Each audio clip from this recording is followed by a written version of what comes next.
최근 독일 5성급 호텔 힐튼 쾰른의 레스토랑에 한국인 요리사가 등장했습니다. 저런 후진국 음식을 내 손님들에게 대접한다고 주방장이 몹시 화가 나 보이네요. 그 모습을 지켜보던 일본인 여직원이 가슴을 훤히 드러내며 주방장을 유혹합니다. 저와 함께 한국에 가서 한국 음식에 대해 제대로 알아보고 한국인 요리사를 쫓아버려요. 그렇게 둘은 한국에 입국하게 되고 첫날 밤 주방장의 호텔방에 반쯤 벗은 모습으로 일본인 여직원이 노크합니다. 그리고 그 둘은 상상도 못할 짓을 저지르고 마는데요. 결국 그 후 그 둘은 한국에서 쫓기듯이 나와 독일로 돌아가 한국인 요리사 앞에서 무릎을 꿇고 맙니다. 도대체 독일 5성급 호텔 주방장과 직원은 한국에서 무슨 일을 겪은 걸까요? 안녕하세요. 저는 독일 5성급 호텔인 힐튼 쾰른의 레스토랑 주방장인 루카누스라고 합니다.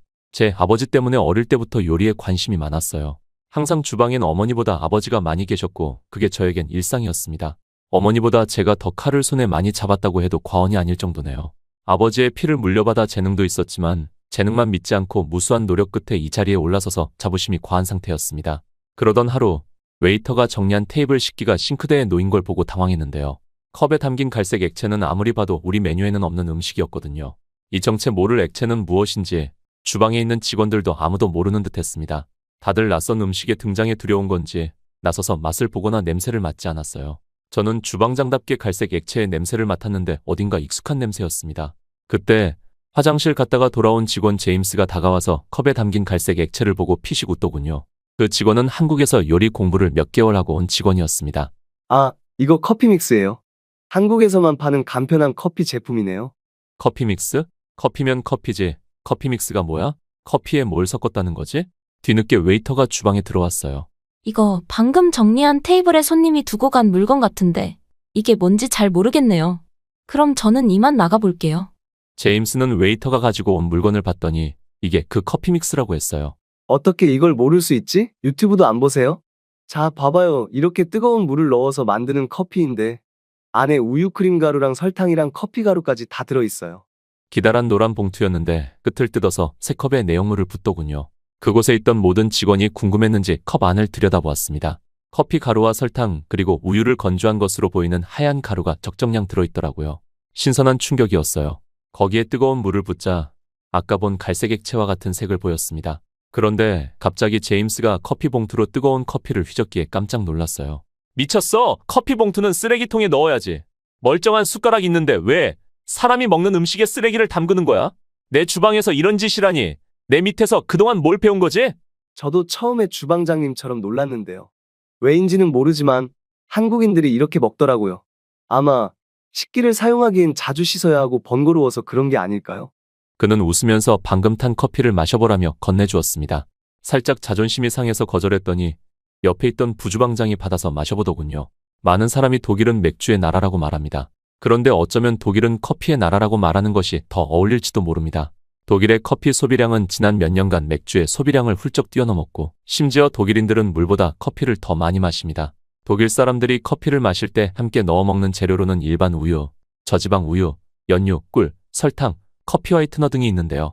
부주방장 말로는 독일에서 먹는 커피에선 느낄 수 없는 깊은 맛이 있다는 겁니다. 저는 고작 한국에서 만든 이딴 봉지 커피가 맛있을 리 없다고 생각했습니다. 주방장님도 드셔보세요. 정말 맛있어요. 이런 커피 맛은 처음인데요. 달콤하면서 쌉싸름하고 또 부드러운 목넘김까지. 유럽이 아니라 한국에서 만들었다는 게 안 믿길 만큼 맛있어요. 부주방장의 표정이 환해지는 게 마치 유레카를 외치는 아르키메데스인 줄 알았습니다. 부주방장의 반응에 다른 직원들도 한 모금씩 마시더니 다들 맛있다고 난리였어요. 그럴 리가 없다는 의심을 품고 남은 커피 맛을 보았는데 감칠맛 나는 게 요상하게 별미더군요. 인정하고 싶지 않아서 직원들이 커피를 더 마시려고 하길래 이런 비위생적이고 근본 없는 커피는 우리 호텔 레스토랑이랑 어울리지 않아 라고 말하며 냅다 싱크대에 부어버렸습니다. 그 순간 웨이터가 주방에 들어와서는 방금 가지고 온 물건을 달라고 했어요. 당황한 직원들이 왜 그러냐고 묻자 손님이 다시 와서 깜빡 두고 갔다고 찾으러 왔다는 겁니다. 웨이터에게 상황을 설명했습니다. 그녀는 찬찬히 우리 이야기를 듣고는 난처해하며 나갔어요. 잠시 후 돌아온 웨이터가 손님이 괜찮다고 하면서 돌아갔다고 해서 다들 안도했습니다. 당연히 한국인 손님인 줄 알았는데 나중에 알고 보니까 영국에서 온 여행자들이라더군요. 영국인들이 왜 한국 커피를 가지고 있는지 알 수 없었습니다. 이때까지는요. 그 일이 있은 지 며칠이 지나고 이상한 일이 늘기 시작했습니다. 동서양을 막론하고 손님들이 와서 자꾸 한국 음식은 안 파나요? K푸드는 없나요? 라고 묻는다는데요. 웨이터들이 이런 질문을 매일같이 받으니까 지배인에게 건의했나 보더라고요. 그날 밤 레스토랑을 마감하고 전 직원들이 모여서 회의를 했습니다. 아무래도 메뉴에 한국 음식을 넣어야겠어요. K푸드가 유행하는 만큼 찾는 손님이 많으니까 매출을 위해서도 그게 좋지 않을까요? 지배인은 한국 음식을 메뉴에 넣길 바랐는데 저는 반대였습니다. 한국 같은 나라 음식 따위를 만들려고 요리사가 된 게 아니었으니까요. 홀 직원들과 주방 직원들은 지배인과 저 때문에 갈라지게 되었어요. 한동안 칼바람 속에서 레스토랑을 운영하다가 다시 전 직원이 모이게 되었습니다. 지배인이 익명투표로 결정하자고 해서 동의했어요. 당연히 우리나라 음식을 더 알리고 내세우자는 제 의견이 이길 줄 알았습니다. 결과는 처참한 패배였습니다. 며칠 전과 달리 한국 음식을 메뉴에 넣자는 의견이 절반 이상이었어요. 그동안 요리사의 길을 걸었던 저희 인생이 전부 부정당하는 느낌이 들었습니다. 그래도 주방은 지배인보다 저희 권한이 크다고 생각했는데요. 며칠 후 출근했더니 주방 직원들이 제 눈치를 막 보더라고요. 왜 그런가 했는데 지배인이 멋대로 한국 음식을 요리할 한국인 요리사를 고용했던 겁니다. 메뉴에도 이미 한국 음식인 비빔밥과 불고기, 잡채 등의 요리가 들어가 있었어요. 도저히 참지 못하고 지배인에게 갔습니다. 한나, 이게 도대체 무슨 짓이에요? 주방 직원을 고용하는 건 내 권한이에요. 아무리 레스토랑 지배인이어도 용납할 수 없다고요. 호텔 이사진들도 모두 동의한 사항이에요. 저라고 루카누스 허락 없이 고용하고 싶었겠어요? 매출이 떨어지니까 위에서 쪼아대는데 저도 힘들어요. 무려 3시간이나 언성을 높이며 다퉜지만 계속 어쩔 수 없다는 대답만 반복하는 지배인이었습니다. 별다른 소득 없이 주방에 돌아갔다가 눈이 뒤집어지는 줄 알았습니다. 지금 뭐 하는 거지? 주방 규칙 몰라? 너 같은 초짜한테 조리대를 내줄 거라고 생각한 거야? 저리 가서 양파 손질이나 해. 괜히 지배인에게 받은 스트레스와 분노를 신입인 한국인 요리사 지훈에게 쏟아냈습니다. 하지만 그는 제 말을 귓등으로 들으며 여전히 펜을 잡은 손을 놓지 않았는데요. 다시 한번 기강 잡으면서 주방 내 규율과 질서를 어지럽히지 말라고 했어요. 그런데도 지훈은 꼼짝도 하지 않았습니다. 다른 직원들은 슬금슬금 자리를 피하기 시작했고 부주방장이 와서 말했습니다. 주방장님, 지금 지훈에게 양파 손질을 시키면 당장 한국 음식을 요리할 사람이 없어요. 이미 주문이 들어왔어요. 한국에서 요리 공부한 제임스도 있잖아. 그 친구 시키면 돼? 제임스는 한식을 배운 기간은 얼마 되지 않아서 테이블에 나갈 실력은 아니에요. 하는 수 없이 옆에서 지켜보는데 실력이 웬만한 우리 레스토랑 요리사보다 높은 수준이더군요.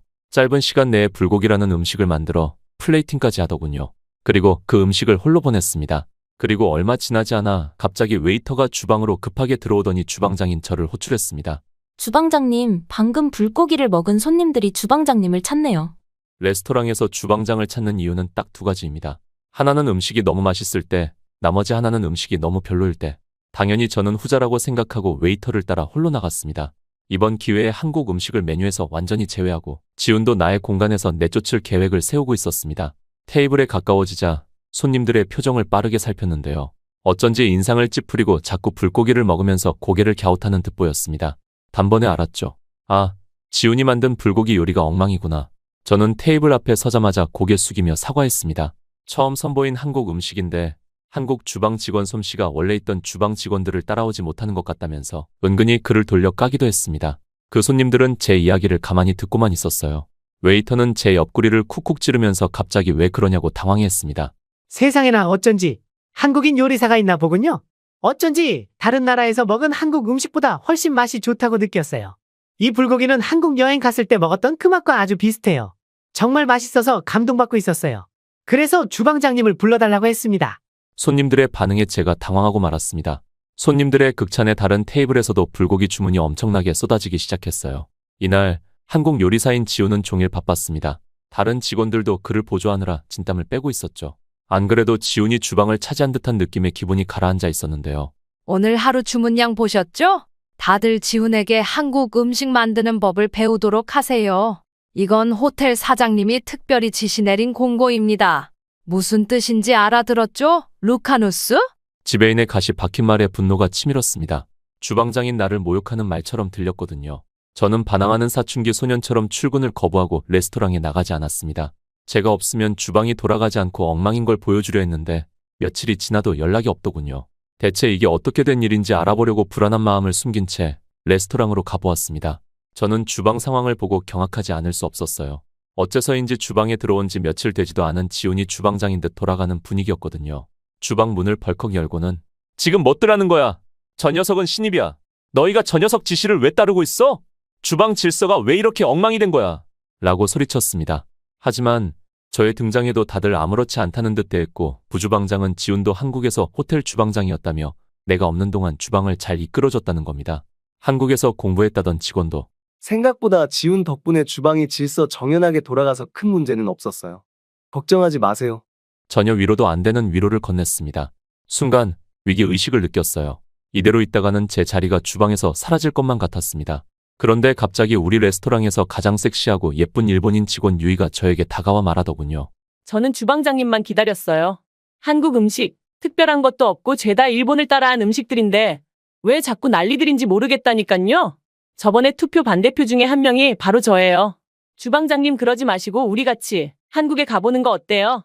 저 내일부터 휴가거든요. 한국 음식이 얼마나 별로인지 그리고 일본 음식이 얼마나 훌륭한지 직접 가서 먹어보고 오는 시간을 함께 가져봐요. 단둘이 여행을 가자는 제안에 마음이 흔들렸습니다. 한편으론 아예 지훈보다 한국 음식을 더 잘 만들어서 그가 필요 없는 존재가 되게 만드는 것도 방법일 수 있겠다는 생각이 들었습니다. 아직은 독일 음식을 찾는 손님이 많아서 제가 주방장인 게 어울렸지만 시간이 지나면 어떻게 될지는 저도 알 수 없었으니까요. 불안했죠. 그날 저녁 지배인에게 한국에 가서 한국 음식을 조금 더 알아보고 오겠다고 먼저 통보했습니다. 지배인은 의욕 아주 보기 좋아요. 잘 다녀오고 제대로 잘 배워오세요. 말한 대로 꼭 지훈 씨를 뛰어넘어 보세요. 지배인은 지훈보다 한국 음식을 잘할 일은 없을 거란 표정이었지만 개의치 않았습니다. 바로 다음 날 한국으로 넘어갔습니다. 인천공항에 도착했는데 첫인상이 예상과 달라서 놀랐어요. 한국 공항 시스템에 감탄하다가 정신 차리고 공항 안에 있는 식당에 방문했습니다. 무슨 메뉴를 파는지도 모르고 아무 식당이나 들어갔어요. 메뉴판을 펼치자 한국어 밑에 영어로 설명과 번역이 있어서 직원에게 묻지 않아도 쉽게 주문할 수 있었습니다. 된장찌개라는 음식을 주문했습니다. 그런데 10분도 안 되어서 음식이 나오는 겁니다. 밥은 지어놨다고 해도 국 끓이는 시간이 10분도 안 되는 게 제 머리론 도저히 이해가 안 되더라고요. 심지어 짧은 시간에 만든 음식인데도 깊은 맛이 났습니다. 공항 안에 있는 식당이라고 퀄리티나 맛이 뒤처지지 않았어요. 심지어 가격도 저렴한 편이었습니다. 오픈형 주방이라서 주방을 살짝 둘러봤는데 빛이 번쩍할 만큼 청결해 보였죠. 함께 온 일본인 직원 유이는 이거 일본 음식 미소시로 따라한 거예요. 일본에서는 두부, 미역, 파, 버섯 등을 넣어서 만드는데 한국은 조금 다르게 따라했네요. 역시 따라하기 마스터들다워. 라고 말하며 빈정대더군요. 유이 덕분에 한국에 대해 쉽게 알 수 있어서 참 좋다는 생각을 했습니다. 그리고 그날 밤 공항 근처 호텔방을 각자 잡고 자려고 누웠는데 누군가 초인종을 누르더군요. 누군가 했더니 유이였습니다. 무서워서 혼자 못 자겠어서요. 주방장님, 저랑 오늘 함께 자면 안 돼요? 그냥 손만 잡고요. 그날 밤 있었던 일은 잠시 후에 말씀드리도록 할게요. 그리고 다음날 아침 바로 전라북도 전주 한옥마을로 갔습니다. 한국에서 전주가 비빔밥으로 유명하잖아요. 유명 관광지답게 이곳 메뉴판에도 공항 식당과 마찬가지로 메뉴 아래에 영어 번역과 해석이 적혀 있었습니다. 그리고 식당에 특이하게 테이블마다 태블릿이 설치되어 있었는데요. 바로 주문 태블릿이었어요. 직원이 올 때까지 기다리거나 불러서 설명하지 않아도 버튼만 누르면 간편하게 모든 주문이 가능했습니다. 음식뿐만 아니라 물티슈, 수저, 물도 주문할 수 있더라고요. 여기서 더 놀라웠던 점은 바로 물이 무료로 제공된다는 점이었습니다. 심지어 무제한으로 리필도 가능하다더군요. 생각해보니 공항 식당에 정수기가 있었는데 당연히 돈을 내고 먹어야 하는 줄 알았습니다. 아낌없이 주는 나라라는 생각이 들었어요. 주문하고 1분 기다렸나? 기본 반찬과 물을 가져다 주었는데 물병이 엄청 컸습니다. 물병이 차가워서 목말랐는데 잘됐다 싶어 컵에 물을 바로 따라 부었어요. 뭐야? 이런 썩은 물을 먹으라고 준 거야? 어쩐지 후진국 여행이 잘 굴러간다 했더니 이런 사단이 났네. 저도 당황했습니다. 바로 직원을 호출해 번역기로 전했어요. 물이 상한 것 같은데 바꿔주시겠어요? 직원은 능숙한 영어로 손님, 이건 보리차라는 차예요. 한국에서 생수 대신 마실 수 있는 차입니다. 라며 친절히 대답해 주었습니다. 차를 물 대신 내어준다는 한국 인심에 놀랐어요. 레스토랑에서 일하면서 생수는 비려서 못 먹는 손님들을 종종 보았는데 신선한 서비스였습니다. 물 대신 마실 수 있는 차라니. 직원은 저에게 보리차 효능에 대해 설명해 주었어요.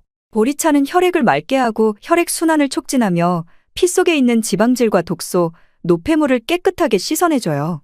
또 고혈압, 심장병 같은 심장 질환과 심혈관 계통의 질환을 예방해주기도 하고요. 그리고 혈압을 낮추고 피 속에 있는 기름기를 없애며 혈관을 튼튼하게 해주니까 뇌졸중과 치매를 예방할 수도 있어요. 보리차를 매일 마시면 혈액이 맑아지고 혈액 순환이 좋아진대요. 심지어 이게 끝이 아니었습니다. 여름철에 보리차를 마시면 더위 먹은 것을 물리치는 효능도 있다고 했죠.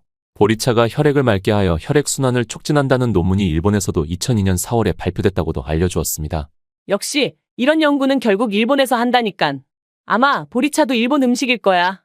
유이가 완전 큰 목소리로 말하더군요. 저는 유이에게 조용히 하라고 했습니다. 저는 사실 유이의 말은 귀에 들리지 않았어요. 그저 이렇게 대단한 효능을 지닌 차를 무료로 마구 나눠준다니 한국인들의 인심에 입을 다물 수 없었습니다. 저는 보리차 한 잔을 시원하게 들이켰고 곧바로 제가 주문한 비빔밥이 나왔는데요. 빨간 소스를 건네주면서 밥과 채소를 비빈 후 이 빨간 양념 소스를 입맛에 맞춰 섞어 먹으면 돼요. 이 빨간 소스를 고추장이라고 한답니다. 여기서 갸우뚱했어요. 어차피 섞어 먹을 걸 왜 따로 주는 건가요? 사람마다 싱겁고 짜게 먹는 게 다르잖아요. 그래서 아예 처음부터 소스는 따로 나가요. 또한 비빔밥의 재료들 각각의 독특한 맛과 향뿐만 아니라 색과 아름다움을 유지할 수 있도록 하죠. 직원의 말에 머리를 망치로 맞은 기분이었어요. 손님들의 눈과 입맛까지 고려한 배려심에 감동했거든요. 소스도 넉넉하게 준 건지 절반만 넣어도 간이 딱 맞았습니다. 이러면 음식물 쓰레기가 많이 남지 않는지 걱정이 들었는데 그런 걱정은 불필요한 걱정이었습니다. 기본 반찬으로 나오는 잡채에 남은 소스를 비벼 먹으면 비빔당면이라는 새로운 음식을 먹을 수 있다는 말에 한국인들의 창의력이 대단하다고 느꼈습니다. 소스는 너무 맵지도 않고 단맛도 살짝 났는데 직원에게 설탕이 들어갔냐고 하자 매실 원액이라는 것이 들어갔다고 하더라고요. 매실이라는 재료에서 나오는 액을 음식에 설탕 대신 쓰면 단맛과 함께 감칠맛이 돌아 음식 맛이 한층 더 고급스러워진다고 했습니다. 유이도 정말 맛있는지 말로는 별로라고 하면서 한 그릇을 저보다 더 빨리 비우더군요. 정말 만족스러운 식사를 마치고 후식인식회 한 잔을 마셨어요. 소화를 도와준다는 한국 음료라는데 음료 안에 둥둥 떠다니는 게 뭐냐고 했더니 쌀이라더군요. 밥으로 만든 음료는 살면서 처음 보고 먹어보았는데 너무 맛있었습니다. 정말로 식도와 위가 깨끗하게 씻기는 듯한 기분이었죠. 식당을 나와 시장으로 가보았습니다. 아무래도 그 나라 음식을 모두 볼 수 있는 곳이 시장이니까요. 한국 시장은 다른 나라 시장과는 다른 점이 많았습니다. 분명 돈을 주고 사야 하는 음식인데 구매하기 전에 맛이 어떤지 먹어볼 수 있었어요. 그것도 주인들이 먼저 먹어보라며 음식을 권했습니다. 이 정도라면 시장을 한 바퀴만 돌아도 배가 부를 것 같았죠. 그러다가 한반찬 가게 앞에서 쏘스라치게 놀라고 말았어요. 빨간 양념된 반찬들 사이에 남성 성게를 잘라 전시에 놓은 걸 보았거든요. 저는 제 눈이 잘못된 줄 알았습니다. 보고도 믿을 수 없는 광경이었어요. 너무 놀라서 소리치자 시선이 집중되었습니다. 저는 반찬 가게 주인에게 한국은 인육을 먹는 나라였냐며 노발대발했는데 못 알아듣는 것 같았어요. 심지어 제가 전시된 남성 성게를 손가락으로 가리키자 그걸 달라는 줄 알고 칼로 작게 조각을 낸 뒤 먹어보라고 건네주는 게 아니겠어요? 끔찍한 행동에 온갖 욕을 하면서 그 손을 쳐내자 인육 조각이 바닥에 떨어지고 말았습니다. 옆에 있던 유이는 그런 제 모습을 보면서 웃고만 있었습니다. 저는 바로 휴대폰으로 사진을 찍고 신고하겠다고 했어요. 그때 한 젊은 여성이 와서 영어로 무슨 일이냐고 묻더군요. 의사소통 가능한 사람이 나타나자 이 상황을 설명하고 당신도 저 음식을 먹어보았냐고 난리를 떨었죠. 한참 흥분한 끝에 씩씩대고 있었는데요. 그때 그 여성이 제게 하는 말에 얼굴이 시뻘개졌습니다. 지금 설마 명란젓 때문에 이 난리인 거예요? 저건 명란젓이라고 하는 반찬이에요. 명란젓은 명태의 알을 절여 만든 젓갈로 한국에서 오랜 기간 동안 사랑받아온 전통 발효 식품 중 하나예요. 이거 완전 밥도둑인데. 명란젓은 한 번도 안 먹어본 사람은 있어도 한 번만 먹어본 사람은 없다고 할 정도로 맛있는 대한민국의 대표 반찬이라고 했습니다. 그때 옆에 있던 유이가 귓속말로 저 여자가 거짓말을 하고 있다고 하더군요. 궁금해서 유튜브로 검색해보았습니다. 그리고 직원의 말이 거짓말이라는 사실을 바로 알 수 있었습니다. 이건 일본의 대표 요리지 한국의 요리가 아니었어요. 이름도 명란젓이 아니라 멘타이코라더군요. 일본에서 멘타이코는 주로 후쿠오카 지역의 특산품으로 알려져 있으며 후쿠오카 현해아카타는 멘타이코의 대표적인 생산지로 꼽힌다고 합니다. 일본은 멘타이코를 이용하여 다양한 요리를 개발하였으며 이는 일본의 식문화에 깊이 뿌리내렸다고 해요. 일본에서는 멘타이코를 밥, 파스타, 피자 등 다양한 서양 요리와 결합하여 새로운 맛을 창조하는 등 다양한 방식으로 활용하고 있었습니다. 저는 그 여자에게 왜 거짓말을 하냐고 한국 음식이 아니라 일본 음식이지 않냐고 따졌습니다. 그러자 그녀가 스마트폰으로 직접 여러 가지 자료를 보여주며 설명해 주더군요. 자료들이 워낙 신빙성 있고 객관적이라 저는 바로 수긍할 수밖에 없었습니다. 멘타이코는 일제강점기 시대에 한국에서 일본으로 전해진 것으로 알려져 있으며 그 이후 일본에서 독자적으로 발전한 것이었습니다.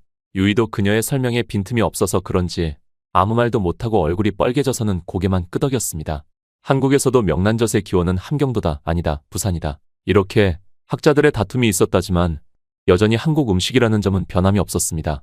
이러한 명란젓이 많은 일본인의 사랑을 듬뿍 받으면서 명란젓이 일본의 전통 음식이라고 알고 있는 일본인들도 많다더군요. 저는 그 여성의 이야기를 전부 듣고 말문이 턱 막혔어요. 그녀가 반찬가게 주인에게 지금까지의 상황을 설명하자 주인이 크게 웃는 모습에 더 뻘쭘했습니다. 그제야 자세히 보니 작은 알갱이가 얇은 막으로 감싸진 음식이더라고요. 반으로 갈라보니 선명하게 보이는 알들에 민망했죠. 반찬가게 주인이 건네는 따뜻한 쌀밥 한 입에 명란젓을 먹자 신세계를 맛본 기분이었습니다. 밥도둑이라는 말이 잘 어울리는 반찬이었어요. 유이도 너무 맛있다며 칭찬을 아끼지 않았습니다. 점점 한국 음식에 마음을 열어가는 유이를 보면서 제 마음이 조금 불편했습니다. 우리의 여행의 방향이 뭔가 잘못되었다는 생각이 들었어요. 어쨌든 저는 그 가게에서 미안한 마음을 담아 한국 젓갈 여러 종을 구매했습니다. 한국에서 개발한 음식은 이게 끝이 아니었어요.